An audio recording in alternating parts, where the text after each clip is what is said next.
Princess ডায়নার ছোট্ট একটা কথা ছিল, তার সাথে পরিচিত আমার কম বেশি সকলেই। সে বলেছিলেন, আমি যাকে ভালোবেসেছিলাম সে ছাড়া গোটা বিশ্ব আমায় ভালোবেসেছিল। সৌন্দর্য, ব্যক্তিত্ব কিংবা আভিজাত্য কোনো কিছুতেই প্রিন্সেস ডায়নাকে পেছনে ফেলবার মতো কেউ তার মৃত্যুর এত বছর পরেও আসেনি।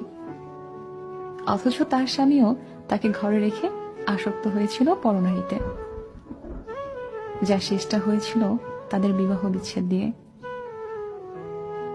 তোমরা অনেকেই বলো না, গুছিয়ে না চললে, নিজেকে সাজিয়ে না রাখলে পুরুষ হাতছাড়া হয়ে যায়। আসলে এটা পুরোপুরি মিথ্যে, বুঝলে? যার মানসিকতা নোংরা তার ঘরে হুর থাকলেও সে কাজের মেয়ের পেছনে ঘুরে বেড়াবে, আর যার মানসিকতা পরিষ্কার সে দিনের পর দিন শত শত সুন্দরী নারী উপেক্ষা করেও